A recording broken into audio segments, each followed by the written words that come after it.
ഈശോമിശിഹായ്ക്ക് സ്തുതിയായിരിക്കട്ടെ. വിശുദ്ധ മത്തായി അറിയിച്ച സുവിശേഷം 16-ാം അധ്യായം 8-ാം വാക്യം.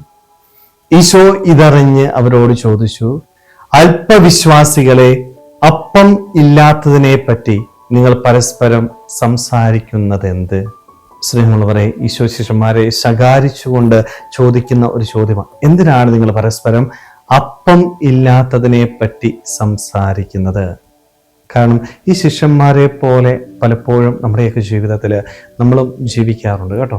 കാരണം ശിഷ്യന്മാർ ഭൗതികമായ അപ്പത്തെക്കുറിച്ചാണ് ചിന്തിച്ചത്.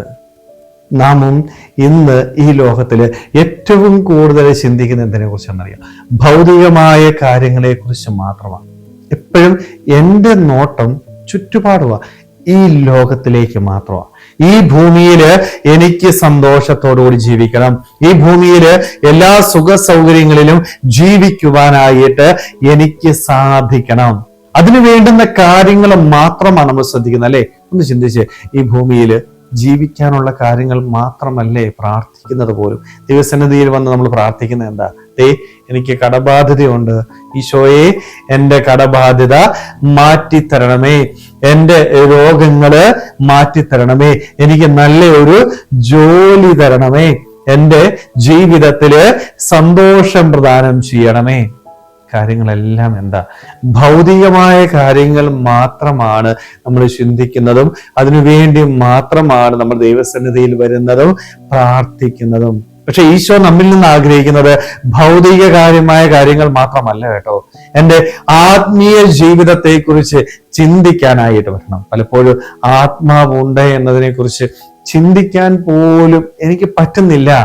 എപ്പോഴെങ്കിലും ദൈവസന്നിധിയിൽ വന്നിട്ട് ഈശോയെ എനിക്ക് പ്രാർത്ഥിക്കാൻ പറ്റുന്നില്ല, എന്താ പറ്റിയെന്നറിയത്തില്ല, ഈശോയെ എന്നെ പ്രാർത്ഥിക്കാനായിട്ട് സഹായിക്കണമേ, ചോദിച്ചിട്ടുണ്ടോ? പലപ്പോഴും ചോദിക്കുന്നില്ല. എനിക്ക് ഭൗതികമായ നേട്ടങ്ങൾ മതി. അതുകൊണ്ടാണ് ശിഷ്യന്മാരെ ഈശോ ശകാരിച്ചുകൊണ്ട് പറയുന്നത്, നിങ്ങൾ എപ്പോഴും ചിന്തിക്കുന്നത് ഭൗതികമായ ഈ ലോകത്തെ കുറിച്ച് മാത്രമാ. ഈ ലോകത്തിനപ്പുറം നിനക്കൊരു ജീവിതമുണ്ട്. ആ ജീവിതത്തില് ജീവിക്കുവാൻ വേണ്ടുന്ന കാര്യങ്ങൾ ഈ ഭൂമിയിൽ നീ എന്തുകൊണ്ട് ദൈവത്തോട് ചോദിക്കുന്നില്ല? ഈശോ നമ്മളോട് ചോദിക്കുന്ന ചോദ്യമായത് കേട്ടോ.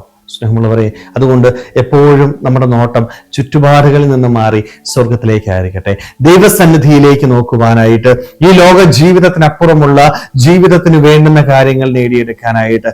ഭൗതികമായ കാര്യങ്ങളിൽ മാത്രം ആശ്രയിച്ചു ജീവിക്കരുത്. ഇതൊന്നും ചോദിക്കണ്ട എന്നല്ല അച്ഛൻ പറയും, ഇതൊക്കെ വേണം. പക്ഷെ ഇതിനേക്കാൾ ഉപരി എൻ്റെ ആത്മാവിന്റെ വിശുദ്ധീകരണത്തിന് വേണ്ടുന്ന കാര്യങ്ങൾ ദൈവത്തോട് ചോദിച്ച് അവനിൽ നിന്ന് നേടിയെടുക്കുവാനായിട്ട്, ശുദ്ധമായ ഹൃദയത്തോടുകൂടി ഈ ഭൂമിയിൽ ജീവിക്കുവാനായിട്ട് നമുക്ക് ഓരോരുത്തർക്കും ആത്മാർത്ഥമായിട്ട് ആഗ്രഹിക്കാൻ ശ്രമിക്കാം. ദൈവം നമ്മളെല്ലാവരെയും സമൃദ്ധമായിട്ട് അനുഗ്രഹിക്കട്ടെ.